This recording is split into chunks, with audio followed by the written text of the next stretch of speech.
Well, okay, that's just about everybody. So I feel that we can get started with tonight's tour, tonight's spooky ghost tour.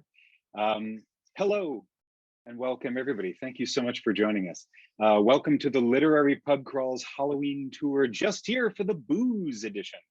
My name is Justin. I'll be one of your guest hosts this evening. We're sorry our usual guest host, Eric, couldn't join us. I know not being here is just killing him, but we can rest assured that he is with us in spirit. Anyway, the tour that we're going to be going on this evening will be probably just under an hour or so. That's what we're going to aim to do. I should mention that you can find, if you could, find and follow us on the internet, also known as the darkest place ever invented by humans, Facebook, Instagram, Twitter, and our website, literarypubcrawl.com. The addresses and handles should be in the chat, and possibly, well, it's on the slide too, in front of you, and maybe even on a slide a little bit later. My co-hosts today are chosen as experts in all things dark and strange. I introduce first Rose, who can shapeshift into any animal or vegetable she chooses. Becca, who was sent directly to us from the office of Mephistopheles. Danielle, who knows the future and the true hearts of all of us mortals. And Professor Mortimer, who's a world-renowned academic of the occult. So, and now, without further ado, we shall kick off the spookiest tour in New York with some Halloween history. Thank you, Justin. So when you think of Halloween in New York City, you might think of lavish costume parties, ghost tours, and even the village Halloween parade. But Halloween actually started as a Celtic festival called Samhain. The Celts are from Ireland, England, and France, and they would celebrate the end of summer's harvest by throwing this really fun bonfire where they would dress up in costume and ward off evil spirits, but they would also partake in fortune telling. They believed that the boundaries or the veil between the living and the dead was thinnest around the time of Halloween. And they thought that a couple of ghosts might come in and ruin a few crops, but they would also get some very accurate fortune predictions for the upcoming year. The Celts were eventually conquered by the Romans, as everyone was, and they celebrated in late October the goddess Pomona, who was the goddess of fruit and trees, also known as apples, which we celebrate in the fall. And then the church had to get involved. In the 8th century, Pope Gregory III declared November 1st All Saints' Day. And in the 9th century, on November 2nd, it was declared as All Souls' Day. And they incorporated many Celtic traditions to try to lure the pagans over to Christianity. Thus, the evening before became known as All Hallows' Eve or Halloween. It wasn't until the mid-19th century when Irish immigrants began coming over to America en masse that they brought over some of their traditions, and it really began to take root, hence the turnup. And then trick-or-treating started gaining popularity through to the 1950s, and New York City's first Greenwich Village Halloween parade was in 1973. It was started by puppeteer Ralph Lee, and it continues to this day. New York was always a hotbed of spiritual activity, but as we like to say, writers in the town were heavy on those spirits. In the mid-1700s, Emanuel Swedenborg had a spiritual awakening at 53, where he had visions and dreams that Jesus Christ himself was telling him that he had to write the heavenly doctrine to reform Christianity. He had many fans, like the Queen of England and Immanuel Kant. Many writers were influenced by his work, including Frost, Blake, Emerson, Balzac, even Carl Jung, and Helen Keller. His followers began the new church, which started downtown in the financial district, and then they had another location, which became the main one. In around 1859, it opened in Murray Hill, and it went up for the market in September of 2020. Up until that point, it was still opened and running. And then also another founding spiritualist was Franz Mesmer, who was a German doctor who founded animal magnetism or mesmerism. And his writings were the foundation of magnetizers, mesmerists, or as we now call them, hypnotists. And these two ideologies came together in the Poughkeepsie Seer, also known as Andrew Jackson. Nope, not that one. Davis, who was a notable psychic and popularized spiritualism in North America. And then during the time of the Civil War, you have the Fox sisters, Kate, Margaretta, and Leah from Hydesville, and they were infamous for their parlor seances. In 1888, Margaretta confessed that it was all a hoax, and she eventually tried to take it back the following year, but their reputation was already ruined. By 1893, all three sisters had died in poverty, but that did not sway the belief of the public that seances were real. The validity of these performances were intensely debated in all aspects of society by everyone, including symposiums that they held at Columbia University. And there was even a petition for New York State Congress to create a telegram between heaven and earth. This paved the cosmic ladder for Madame Blavatsky. In 1875, she founded the Theosophical Society, and she claimed that she could prove that spiritualism was real, but that they weren't making contact with the full spirits, they were making contact with entities or a shell of the spirits. Notable theosophists included Thomas Edison and also Rudolf Steiner, who went on to found anthroposophy and also the Waldorf school education system. You could still visit their bookshop, which is still opened, called Quest on East 53rd Street. And if you've ever been to our in-person Greenwich Village tour, you've heard us sharing the tea on the relationship between writers and beverages and the police, as during Prohibition, bars masqueraded themselves as tea houses with a very heavy pour. But in the 1930s, tea houses would gain a reputation of spirits of a different kind. So I feel like right now is a really great time for a little break. So let's do a toast. Does everybody have their drinks ready? Yeah. The best way to keep spirits away is to have a spirit a day. Cheers. Okay, I feel ready for conjuring now. Excellent. So on April 17th, 1929, Maquette Cuba was fined $100, or in today's rate, it would be around $1,500 for illegal fortune telling at the Gypsy Tea Room on Fifth Avenue. Fortune tellers were prohibited from being paid by the tea houses or their clients. They were only allowed to accept tips. Undercover police officers Mary Vaughn and Lillian Harrison would pay 25 cents for a tea reading as part of an NYPD trap in the war against tea rooms for occult nomenclature.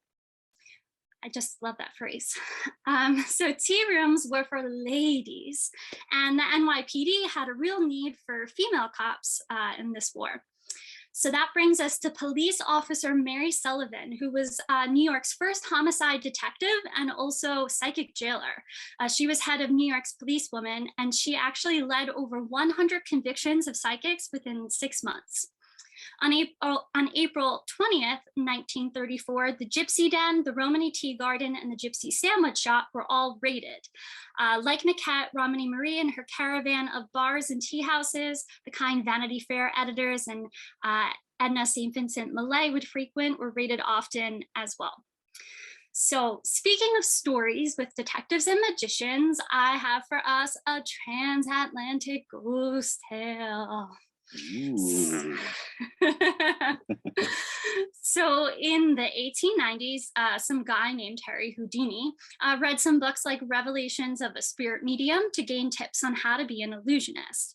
Before he became known as the Handcuffed King, he and his wife Beatrice, or Bess, seen here, hand inside the box, they would have spiritualistic entertainments to try to keep food on the table. Houdini wrote a few books, including A Magician Among the Spirits, which came out in 1924 and is still in print today. And in it, he really outlines how he became against the spiritualist movement. And he has a whole chapter giving his thoughts on his frenemy, literary giant Sir Arthur Conan Doyle. In 1920, Houdini traveled from New York to London for a performance at the London Palladium, and he met Doyle, who was a fellow student of spiritualism.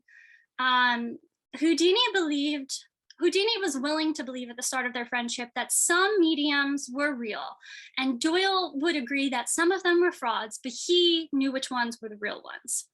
and they kind of leveled on that field together. Doyle ended up visiting Houdini in New York several times throughout the course of their friendship. We actually have a picture here. They're on family vacation together in Atlantic City. So you could see that they were very close friends. And so as nice friends would, the Doyles said, let's have a seance. We know this real medium. So they hosted a seance to try to make contact with Houdini's mother. And they thought that it was the best seance ever, and Houdini didn't, but he was very polite, as friends are, and was very gracious. And that would have been fine, except Doyle couldn't keep his mouth shut. So he went to the press and said, I have converted the great Houdini to spiritualism, which made Houdini have to tell the press that that was not true.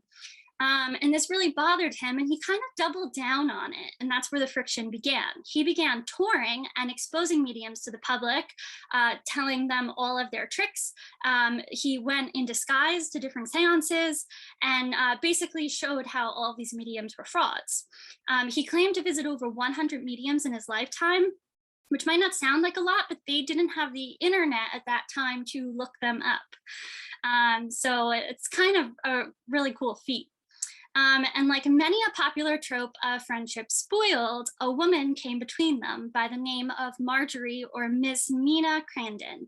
And she was the proverbial straw that broke the ghost's back. Doyle thought she was a real medium, and that meant that Houdini had to discredit her publicly on stage in a humiliating fashion to prove that she was not. And they really couldn't be friends from that point forward. But Doyle really believed in Houdini until his death. He believed that Houdini himself was a medium in denial. And he thought it was really dangerous what he was doing. So he's here quoted saying, the spirit world might well be incensed against him using his psychic powers at the very time while attacking him, meaning that he was being a psychic but was attacking other psychics. Houdini actually made a monograph showing how Doyle plagiarized Edgar Allan Poe, but decided not to publish it. He also ended up testifying before Congress in support of a bill to outlaw fortune telling. Spoiler alert, it did not pass, we think due to Tea Party opposition. But in 1925, he actually sued Doyle for slander. So you might be thinking this is a really cool, spooky story, but what does this have to do with Halloween? Well, unfortunately for Houdini, he ended up dying very suddenly on October 31st, 1926. Woo! His wife, Bess, was so bereft over Houdini's death that she herself said, let's have a seance. He probably did not like this. She offered a prize of $25,000 to any medium who could prove that they can make contact with Houdini. And the first seance was not successful. So they decided to have it as be an annual tradition, and they held it every year and kept doing it. And each year it kept failing. So they decided to hold the last one officially in 1936. Doyle ended up dying on July 7th, 1930, but he never lost faith that his former bestie was, as he put it, the greatest physical medium of modern times. The Houdinis might be eternally resting in a cemetery in Cypress Hills, Queens, but fans of Houdini have kept the tradition alive, and every Halloween worldwide, there are annual Houdini seances where they try to make contact with him. And you see here, we even have a vinyl album where you could listen to the recording of the seance too. So unlikely ghost story for your Halloween happenings. So given what you've learned today, you could say that there's big money in being a medium and also big money in exposing them. And there still is now. You could walk around any single New York City neighborhood and you'll see neon psychic storefronts everywhere with a low rate of a $5 palm read. And that's just a money pit awaiting for you on the other side. I'm not saying there are no real psychics in New York. I might happen to know one or two, but what I am saying is that psychics don't make enough money to afford a walk-in storefront or a walk-up storefront off of 7th Avenue. So there's something else happening there. The largest psychic scammer pipeline is between New York City and Palm Beach in Florida, and they have gotten upwards to $700,000 off of clients. So if you're looking for a real psychic, you should probably check out Yelp, and you'll see that they have disclaimers saying that fortune telling is for entertainment purposes only. When is fortune telling a crime? Is it when only the rich are stolen from with large sums of money? Or is it only when the poor go into debt trying to pay psychics? Or is it when the government's not getting their cut off the top in the form of taxes? New York makes this very clear because they actually have in the penal law section 165.35 fortune telling, which it actually makes it a real Class B misdemeanor to tell anyone's fortunes and say that you are a real psychic. So I'll keep that in mind for your Halloween. So let's play a game. Okay, it's called Is It a Scam? I want to see how you guys are going to do before this weekend. So Psychic Gina, aka Tammy Vlado White, approaches you in the street and says, "There is evil surrounding you." And she has a candle for $600 that can fix it. Scam? You're out with friends in Greenwich Village and you walk past Zena Clairvoyant, aka Sylvia Mitchell, on the corner of 7th Avenue South and Bleecker Street, or in one of her other shops in Mystic, Connecticut, or in Naples, Florida. The shop is 2 stories tall in Greenwich Village. Scam? You visit Priscilla Kelly Del Maro, aka Christina Alvarez, at 253 West 43rd Street, and she can reincarnate your dead ex-girlfriend for the low, low price of a Rolex. If that doesn't work, she can also sell you a bridge in the afterlife to communicate with her. Scam? If you happen to fail that game, don't fret. For Gotham has a new crime hero, hailed by The Guardian as America's psychic crime fighter. In the former NYPD detective and current private eye, see, I told you there was big money in this, Bob Nygaard. Now, he's made it his life's work to end the New York City to South Florida psychic scammer pipeline that we've been talking about, and he actually convicted all of the psychics that we talked about in our game. So keep this in mind, and perhaps the spirit of Houdini does live on after all, both in psychics real and in not so real, and in the authorities that try to stop them. So this Halloween, this upcoming weekend, when you are out and you are donning your disguise for Houdini's annual seance before your animal sacrifice bonfire, make sure not to get lured in by the neon signs. Don't mind the 2 men arguing in front of the tea shop over whether or not the medium was real, because Keanu is always waiting for you on the subway ride home. Great. Thank you, Danielle. I hope everyone is settling in and enjoying our Halloween tour so far. If not, we can always say the magic words, which of course are abracadabra, to get you in the proper mood. Of course, such incantations might cause problems in the local morgue. So hopefully you locked your front door before joining us, right? At any rate, we're pleased to have a genuine scholar of the supernatural with us this evening, a real doctor of the dead to guide us through ghoulish New York, Professor Mortimer. Good evening, students. This is a little different than my usual classroom out on the streets of Greenwich Village, much like these literary booze hounds who so kindly welcomed me here this evening. So we'll start off with a punny joke. I was told that could be part of my shtick. So why don't we try this one here? Why couldn't the mummy go to school with the witch? He couldn't spell Garankats. All right, but seriously, I'm excited to be here because in addition to being a world-famous professor of anthropology and the supernatural, leading renowned and acclaimed tours with Haunted Manhattan, where horror and history meet, trademark ding, I am, of course, also an aficionado of all things weird, especially weird fiction. So tonight, I'll be discussing the granddaddy of modern weird fiction. He's on your screen right now. None other than Howard Phillips, better known as H.P. Lovecraft. Specifically, his time here in our fair metropolis. Now, you'd be forgiven if you didn't realize old Howard was once a denizen of the city, Brooklyn, in fact, given his deep association with his native Providence, Rhode Island. Indeed, his tombstone reads, literally, I am Providence. But early in 1924, Lovecraft began what he would refer to later as his New York exile when he moved into a Flatbush apartment with his new bride, fellow writer Sonia Green.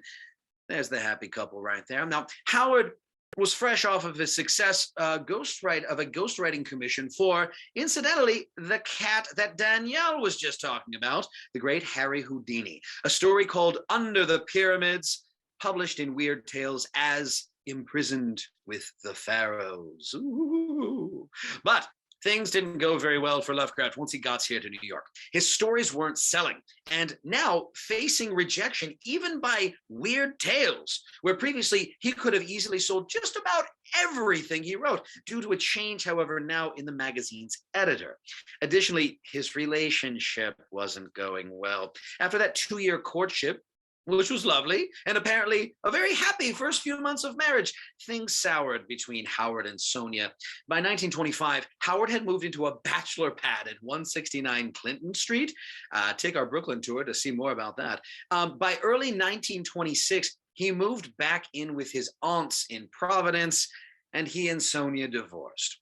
It's sad, because Lovecraft apparently loved the idea of being married, but much the same way he loved the idea of New York. Once he was in it, both the marriage and the city, it just wasn't the same. He had previously said of New York in a letter to a fellow writer by the name of Frank Belknap Long, "As you know, I am much enamored of the skyline of New York. When I look at that spectacle of majesty and loveliness from Manhattan Bridge, I cannot believe that it holds anything so base and nasty as organic life. New York is very beautiful. It is the only town on earth which fascinates me as Providence does. With such ecstasies of wild beauties above them, I do not see how New Yorkers can think sordid, circumscribed thoughts, or remain in the bestial wallow which engulfs not only them, but the rest, most of the rest of mankind. Beauty and ether should breed beauty and ether." Now, the usually prolific Lovecraft was apparently creatively stymied by living here in New York. He would write only 5 stories over 25 months living here. Of them, the 2 I'm about to talk about actually both slipped by the editor at Weird Tales by the end of his New York exile. Now, compare that quote I just gave you about beauty and ether and all that. Compare that to the opening lines of his short story, He. That's the title, not to get confused. It's He, it's just H-E, He. It was published in Weird Tales, September 1926. Here's how it starts. "I saw him on a sleepless night when I was walking desperately to save my soul and my vision. My coming to New York had been a mistake. For whereas I had looked for poignant wonder and inspiration in the teeming labyrinths of ancient streets that twist endlessly from forgotten courts and squares and waterfronts to courts and squares and waterfronts equally forgotten, and in the cyclopean modern towers and pinnacles that rise blackly Babylonian under waning moons, I had found instead only a sense of horror and oppression which threatened to master, paralyze, and annihilate me." Yeah, needless to say, he wasn't going to leave New York a 5-star Yelp review. That sleepless night that the narrator refers to is actually based on a real walkabout. Lovecraft once spent an entire night wandering from Upper Chelsea down to Greenwich Village and then around what we now call Old New Amsterdam, the financial district. Now, the him that is referred to in the first sentence there is the titular he of the story, a strange man seemingly straight out of colonial days who shows the narrator to his quarters. Apparently, based on this real building at 93 Berry Street, which still exists to this day. Before he showed him strange visions of the Isle of Mannahatta out of the window of both the past and the future. So note, I made a couple small edits here just for time. You finally got to the spooky stuff. My host now took my hand to draw me to one of the 2 windows on the long side of the malodorous room, and at the first touch of his ungloved fingers, I turned cold. His flesh, though dry and firm, was the quality of ice, and I almost shrank away from his pulling. Once at the window, the man drew apart the yellow silk curtains and directed my stare into the blackness outside. Then, as if in response to an insidious motion of my host's hand, a flash of heat lightning played over the scene, and I looked out upon a sea of luxuriant foliage. foliage, unpolluted, and not the sea of roofs to be expected by any normal mind. The flash died, and an evil smile illuminated the waxy face of the aged necromancer. That was before my time. Good God, I whispered. Can you do that for any time? He once again made his insidious gesture. Again, the lightning flashed, but this time upon a scene not wholly strange. It was Greenwich, the Greenwich that used to be, with here and there a roof or row of houses as we see it now, yet with lovely green lanes and fields and bits of grassy common. In the farther distance, I saw the steeples of what was then all of New York. Can you, dare you, go far? I spoke with awe, and I think he shared it for a second, but the evil grin returned. Far? What I have seen would blast you to a mad statue of stone. Back, back, forward, forward! Look, ye puling lack-wit! As he snarled the phrase under his breath, he gestured anew, bringing to the sky a flash more blinding than either which had come before. For full 3 seconds, I could glimpse that pandemoniac sight. And in those seconds, I saw a vista which will ever afterward haunt me in my dreams. I saw the heaven verminous with strange flying things, and beneath them a hellish black city of giant stone terraces with impious pyramids flung savagely to the moon, and devil lights burning from unnumbered windows. And swarming loathsomely on aerial galleries, I saw the yellow, squint-eyed people of that city, robed horribly in orange and red and dancing insanely to the pounding of fevered kettle drums and the clatter of obscene crotala and the maniacal moaning of muted horns whose ceaseless dirges rose and fell undulately like the waves of an unhallowed ocean of bitumen. And people criticize Lovecraft for not being descriptive enough. Come on, people, are you serious? Now, it must be noted, however, you might have noticed in the descriptions here, you only got a taste of it in this particular passage, but many of the descriptions that human beings in Lovecraft's fiction, well, especially those that didn't look like old HP himself, well, let's face it, they're pretty gross in terms of racial sensitivity. And this isn't the only story with such hateful descriptions. For example, the story he wrote just before this, it was called The Horror at Red Hook, published in 1927 in this edition of Weird Tales, about a seemingly ageless man and his group of cultists opening up a gateway for terrible things from beyond. It's probably the most blatantly racist of Lovecraft's works in its depictions of the largely immigrant community that would have been Lovecraft's Brooklyn neighbors of the time. They are, of course, cast as the cultists of the story. But unfortunately, H.P. was, until much later in his life, he was blindingly Anglo-centric, anti-Semitic, and downright racist, which makes you wonder, why the hell this dude thought he could survive in Brooklyn?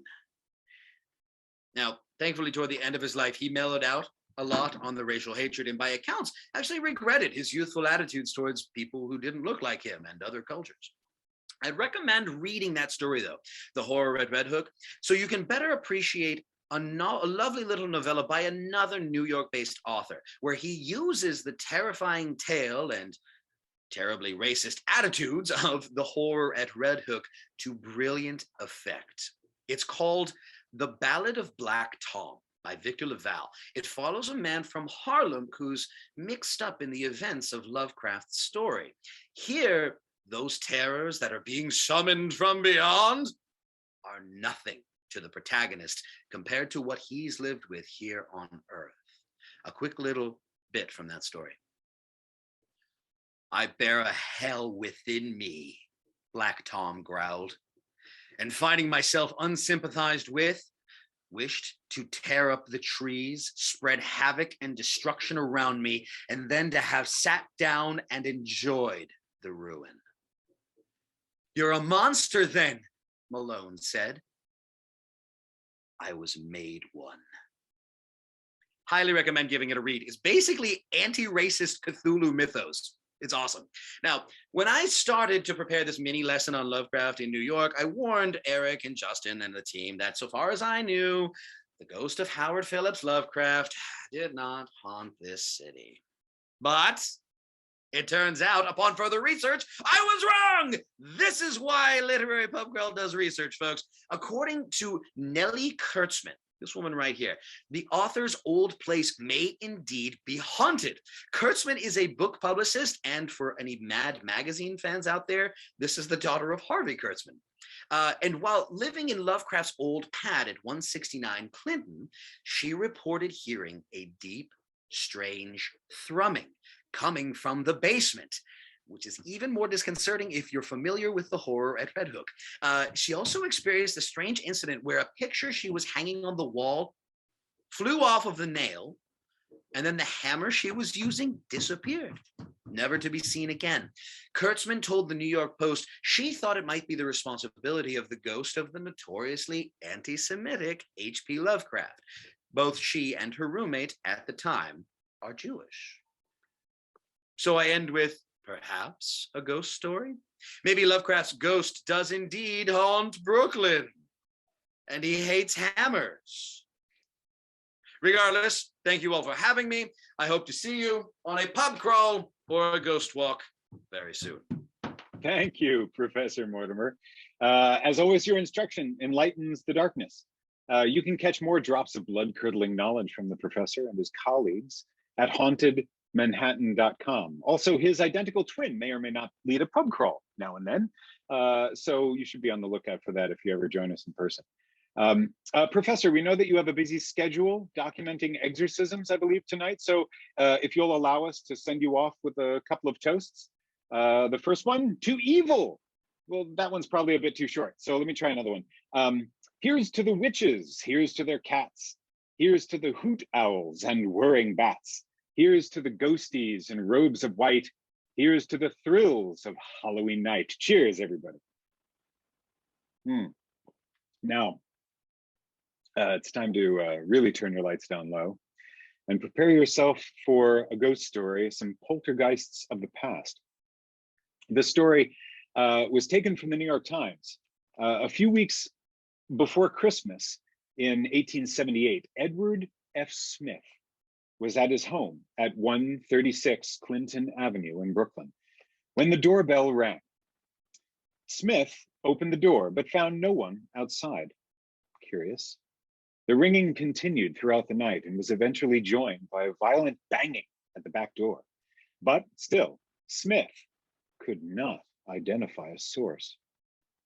The commotion became a nightly occurrence. At first, Smith enlisted the help of his family, but even with people stationed throughout the house and in the yard, they couldn't pinpoint the cause.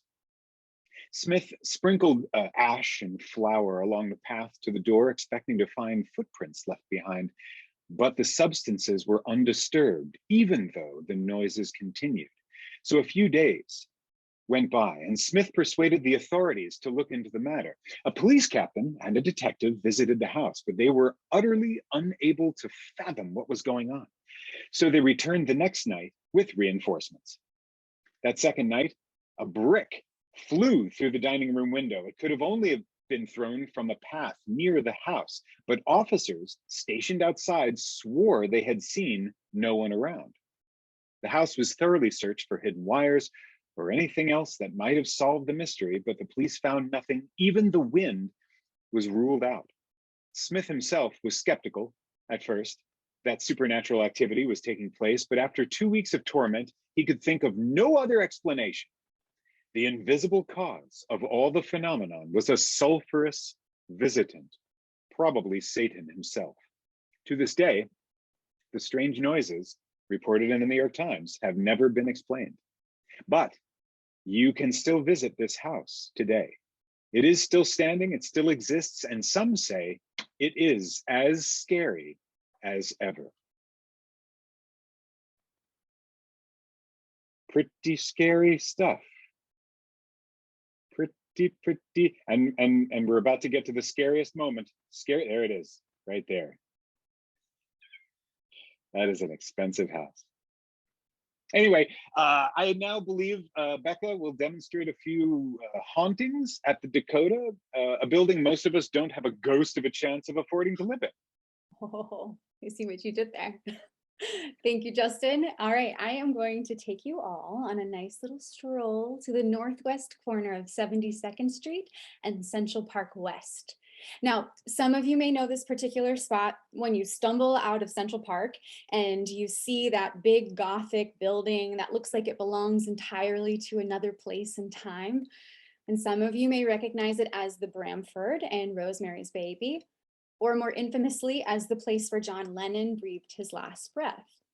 Now, since its inception in the late 1800s, this building has been shrouded in mystery and tragedy, and it is thought to be cursed.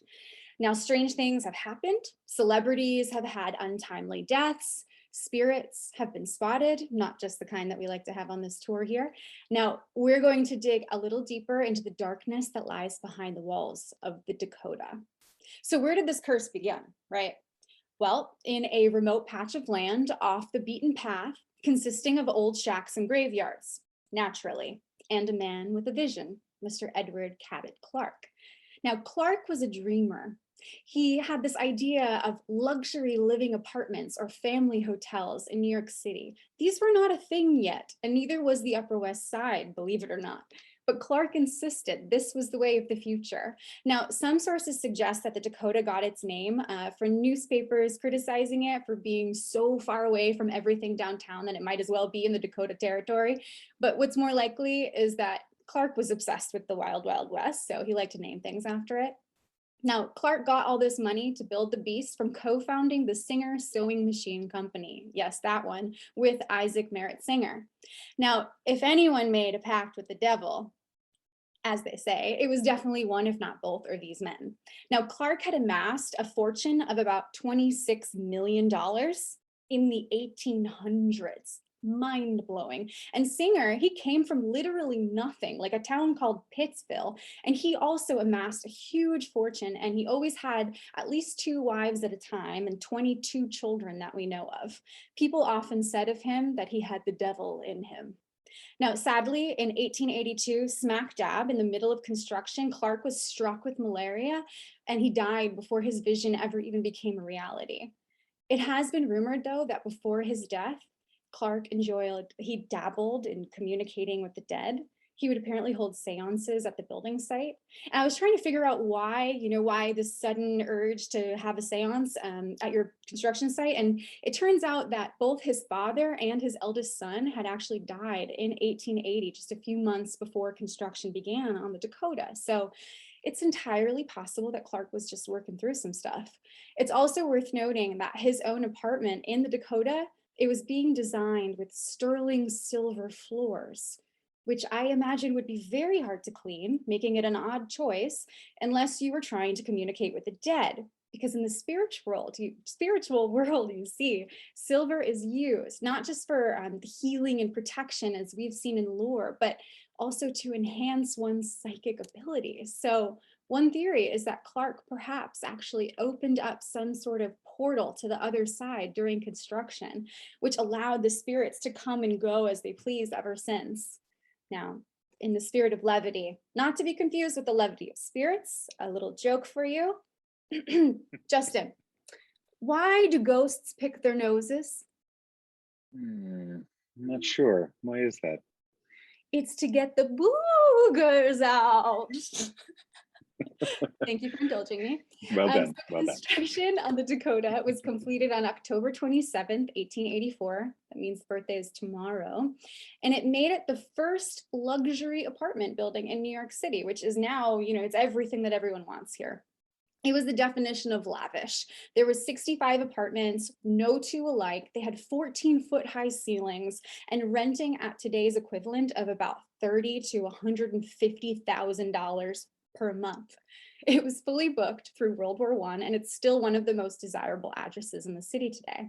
So residents have included the likes of Boris Karloff, Lillian Gish, Leonard Bernstein, Lauren Bacall, Roberta Flack, William Ing.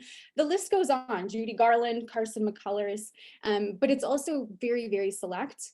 And some of the recent hopefuls that have been rejected include Madonna and Cher and Billy Joel and more. Now, some strange facts about the Dakota. Tenants are forbidden to throw away any of the original doors, fireplaces, anything. There's actually a room where they store all of that stuff. Now, is this historical preservation, which we love here, or is it just because really, really bad things happen anytime anyone tries to make changes to the building? That brings us to our first ghost, the Phantom Slasher of the Dakota. In the 1970s, they installed new elevator cages, and shortly thereafter, these large slashes started appearing on all the panels, and they were too high for children to do, so they weren't sure what was going on here. They would replace the panels, and the slashes would just keep coming back over and over again. While searching the building, they then found these piles, these weird like crumpled up paper and kindling in the basement. It seemed like someone was trying to burn the building down. Someone was upset here. And then around the same time, a paint can suddenly just fell into the corridor. You can see in that picture there from the roof, just missing a resident. It was unusual because there was no work being done at the time on the building, so there was no reason at all for paint to be on the roof. And they started an investigation of all the residents, but all they found were just a whole slew of torrid affairs among the residents. So then I guess the strange occurrences suddenly stopped, almost as mysteriously as they began. The next ghost is a little scarier, at least for me. I'm scared talking about it. In the 1960s, during renovations of the building, again, making changes, a group of painters reported that a little girl in a yellow taffeta dress walked up to them just bouncing a red ball. She looked at one of the men and she proclaimed, "It's my birthday." And then she just walked off. Now, she was spotted by a few other patrons that day and since then. However, the building has reported that there were no tenants or guests that matched that description. And shortly thereafter, the painter that she walked up to and spoke to ended up falling off scaffolding and down a stairwell. So naturally, residents believe that she might be a messenger of bad omens, I guess.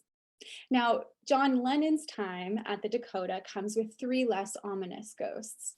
Now, John and Yoko, they moved into their apartment in 1973, and it was here that he wrote Imagine and also was sadly murdered in the archway of the building. Now, the previous resident before them had just died in the apartment, and John and Yoko held a seance to try to connect to her. Apparently she was quite lovely. She did inform them that it was still her apartment as well, but they coexisted together from then on. He also claimed to have seen another ghost whom he named the Crying Lady, and others have seen her too. I guess she matches the description of a manager who worked at the building way back in the 1930s and 50s, and she would look after the children, and I guess she still does today. So free daycare at the Dakota, I guess. And then finally, Yoko, who still lives in the apartment that they shared, has claimed to see Lennon's ghost sitting at his white piano. And she says that he tells her, "Don't be afraid, I am still with you." Now, we could spend all day talking about all of these crazy supernatural happenings at the Dakota. There are just so many at this location, like inexplicable explosions, chandeliers just appearing out of nowhere and then disappearing, tools flying around in the basement, and even Edward Clark himself making an appearance. But where I would like to wrap up is with the cursed set of Rosemary's Baby. Now, Rosemary's Baby was crafted by Mr. Ira Levin, playwright, novelist, sweetheart of the horror genre, with his hits like Death Trap, The Stepford Wives, A Kiss Before Dying. He's well known for his mastery of the plot twists on both the stage and the page, praised by Stephen King as the Swiss watchmaker. I can't speak anymore. Swiss watchmaker of the suspense novel. I'm not going to say that 3 times fast.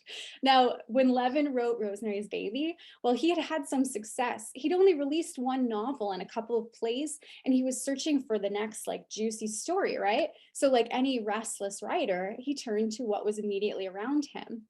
There was Ira and his wife in their New York City apartment. his wife is pregnant, so he starts taking notes during her pregnancy and following all of her anxiety and all of that. And then there was also this like cultural, spiritual shift at the time. Time magazine released the cover, Is God Dead? And this really got the wheels turning, right? So Ira crafted the tale of, oh, spoiler alert for anyone who has not read or seen the movie, a woman struggling with the anxiety of pregnancy, and also the pressure of your husband selling you to a coven of witches who drug you and want you to birth the devil's baby. Who hasn't been there? Now, Yeah, this seriously. tale, right?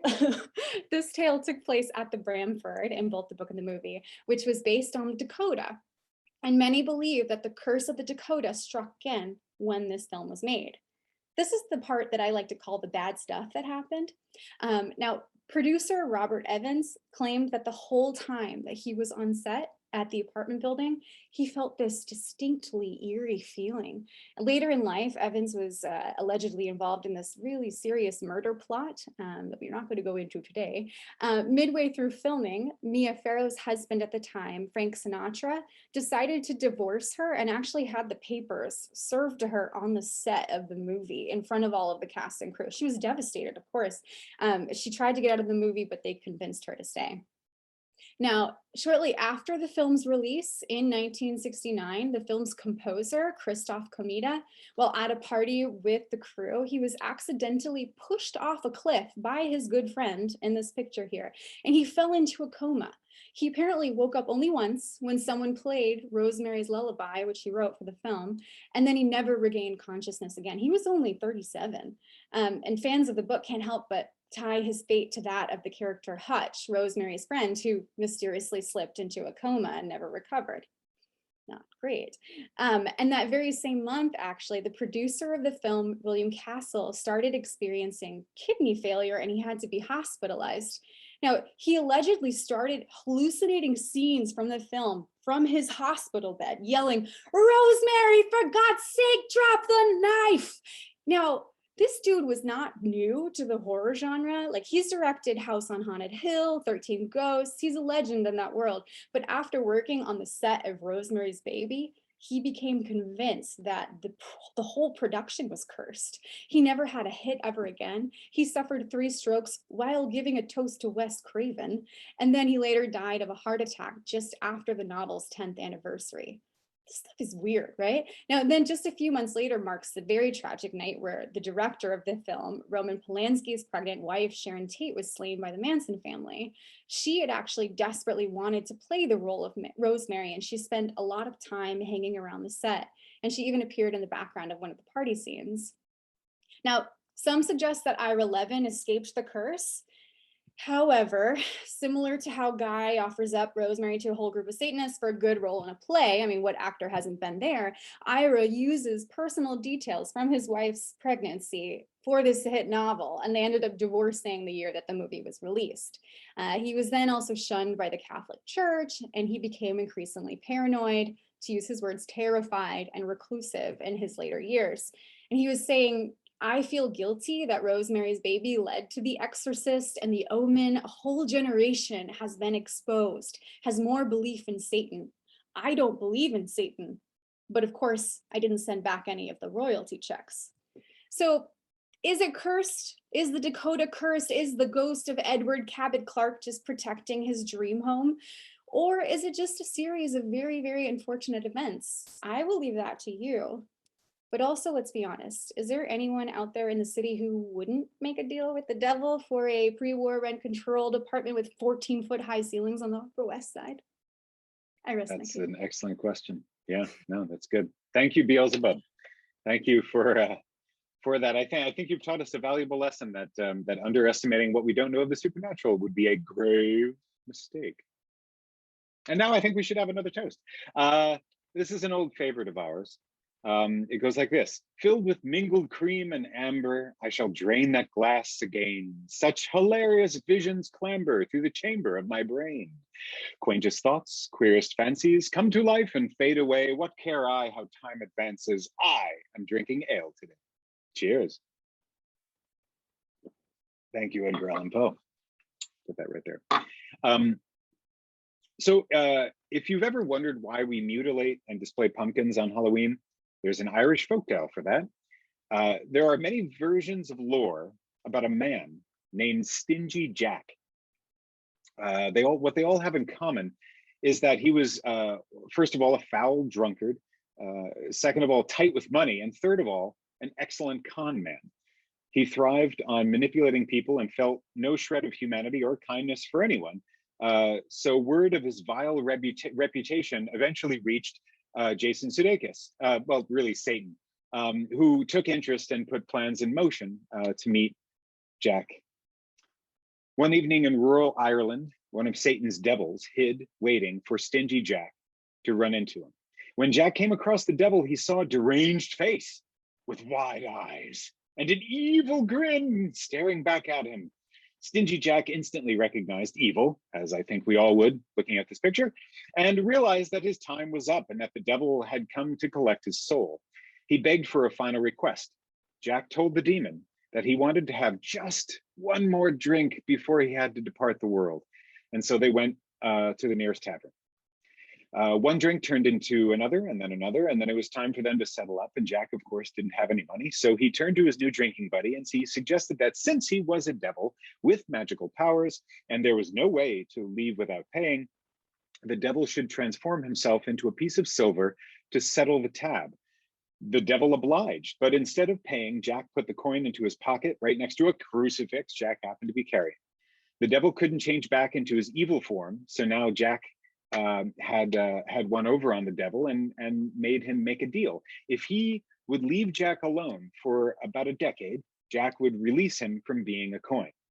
So 10 years later, the devil found Jack once more and began to get ready to take him back to hell. This time, however, Jack asked for an apple from a nearby tree to quell his hunger on the long journey. While the devil was selecting an apple, Jack carved 4 crucifixes in the bark of the tree, which seems like a long time to get an apple and a really quick carving skills. I guess he's really good with a knife too. This apparently traps the devil in the tree. Once again, this time for the demon's freedom, Jack insisted that he never ever be taken to hell. The deal was struck, and Stingy Jack continued the rest of his life safe in the knowledge that he was safe from eternal damnation. However, eventually Stingy Jack died, and his soul had made its way to the pearly gates of heaven. St. Peter turned him away for being a lying, deceitful drunk. Jack then headed towards hell. However, Satan also refused him entry, citing the agreement that they made when Jack was alive, because as we all know, Satan, even though he's Satan, he absolutely honors contracts. Forced to go back, Jack asked for an ember from the fiery depths to give him a little light while he wandered the world. Satan picked one small red of hot coal and gave that to Jack. To carry his burning ember, Jack found a turnip and hollowed it out, turning it into a makeshift lantern. Ever since then, Jack's ghost could be seen wandering aimlessly around the Irish countryside. Whenever locals saw mysterious lights, they would say, "Oh, that's just Jack, of the lantern," or later on, shortened, simply Jack o' Lantern. With evil Jack damned to wander the world, the community did not want his spirit visiting their homes, so they took precautions. On October 31st, the day of the Celtic festival of Samhain, as Danielle mentioned earlier, on this day, the spirits of the netherworld could pass through to the world of the living much easier. And so each home carved a menacing face into turnips and rutabagas and displayed them on their doorsteps with a burning ember or candle, just like Jack's lantern. This apparently would keep away spirits, including Jack. In the 19th and early 20th centuries, many Irish immigrated to America and brought along with their beliefs and holidays and traditions. Pumpkins were much more abundant and bigger for carving jack-o'-lanterns than they existed here in America, and so became an excellent substitute for keeping homes safe from whatever spookiness crept about on Halloween. Armed with this knowledge, I hope you have all of your jack-o'-lanterns prepared for this Sunday. And now it would be ghoulish not to dig up some mention of cats in a Halloween tour, especially the black ones. Thus, I have a few questions for you all to ponder. First, what is a black cat's favorite song? Three Blind Mice, very good. And what did the black cat have for breakfast? That's right, Mice Krispies. If you got that one, you'll probably get this one too. What do black cats like to eat on hot days? Come on. Mice cream cones, which of course are delicious. Lastly, I want it to be known that I personally am not superstitious by any means, but I never, ever, you will never catch me doing this. I never, ever walk under a black cat. Neither should you. Speaking of cats, I think Rose has some feline facts for us to paw at. Rose, I yield the litter box.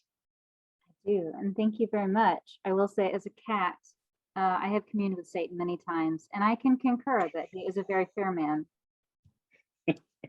So, thank you, Justin. As you can see, I actually am a cat. Specifically, though, I am an Edward Gorey cat. And that is exactly where I'm headed to right now. So now I'm not sure, I'm sure that I don't have to explain to our viewers who this guy is. After all, he was brought to the attention of many viewers like us in the same way. See what I did there? But if you do know him at all, and then you know that Edward Gorey is a cat fan. Very big cat fan. Oh boy, was he a cat fan. But I digress. More to the point for our purposes, let's take a brief tour of macabre Manhattan and talk about Gorey's New York. Now, contrary to popular belief, Edward, or Ted, as he was known to his friends, was neither English nor Victorian, nor long dead, nor really even deeply tragic. Twisted, perhaps, but not tragic. He was an enigma for sure, but there are some things we know about him. He was born in Chicago in 1925, raised in Florida, served during the war in Utah, then educated at Harvard before arriving in New York in 1953. At 36 East 38th Street in a neighborhood called Murray Hill, Ted lived for decades in a quiet back room on the second floor, alone, somewhat monastic, and surrounded by just what you might expect, except perhaps on a much less urbane scale. Tumbling heaps of thousands of books, several cats, and various collector's items, both ancient and odd. As a book cover illustrator, first for Doubleday and then Anchor Books, Gorey was first able to unleash his sort of Victorian, sort of Edwardian, sort of jazz age style that was so uniquely his own, with a little homoeroticism thrown in, okay? Raised on the classic Gothic novels of the Victorian period, as well as the wildly unpredictable lyricism of Edward Lear and Lewis Carroll, Ted managed to fuse the two together to create an enduring style that you might call macabre absurdism. He proclaimed, "There's so little heartless work around. So I feel I'm filling a small but necessary gap." And in his view, all the best nonsense is shadowed by sadness. By night, you could find Gorey mingling with various New York Illuminati at the New York City Ballet, where for well over 20 years, Gorey apparently didn't miss a single performance. By day, Gorey roamed the streets of New York, clad in floor-length fur coats, jangling bracelets, sneakers for some reason, and always his iconic beard. One particular haunt was the Gotham Book Mart, located at 41 West 47th Street, in the middle of Midtown's Diamond District. Opened in 1920, the bookstore, which alas closed its doors for good in 2007, could count the likes of George Gershwin, Georgia O'Keeffe, Woody Allen, John Updike, and Katharine Hepburn as regulars. And in fact, it was known that H.L. Mencken and Theodore Dreiser one fine day, quote, rolled in full of beer and gaiety and proceeded to sign their books, embellishing them with long inscriptions. And it was here, really, that Gory's little books of poison pen tales of tragedy and child murder first made their appearance. Some examples. Danielle? Each night, Father fills me with dread when he sits on the foot of my bed. I do not mind that he speaks in gibbers and squeaks, but for 17 years, he's been dead. And Becca? There's a rather odd couple in Hertz who are cousins, or so each asserts. Their sex is in doubt, for they're never without their mustaches and long trailing skirts. Thank you. And of course, one of Ted's most notable works were his deliciously diabolical Gashly Crumb Tinies. An abecedarian, we've all learned a new word today, in which each letter reveals the grisly and yet perversely delightful death of an unfortunate child, such as I is for Ida, who drowned in the lake. J is for James, who took lie by mistake. M is for Maud, who was swept out to sea. N is for Neville, who died of ennui. Y is for York, whose head was knocked in. And my particular favorite, Z is for Zilla, who drank too much gin. Cheers. Cheers. Now, despite his larger-than-life persona, to be sure, Ted lived much of his life on the page, in the worlds he conjured up with pen and ink, and did most of his adventuring between his ears. He was by no means a dyed-in-the-wool New Yorker, despite his 30-plus years living there. In his own words, it's just another place with better bookstores and more movies to go to.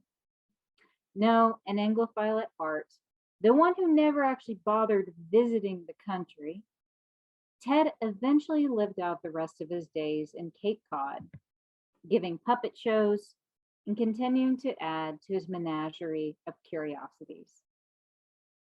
As for the work itself, it's full of dualisms, presenting stories both marvelous and pointless, serious and frivolous, poetic and poisonous.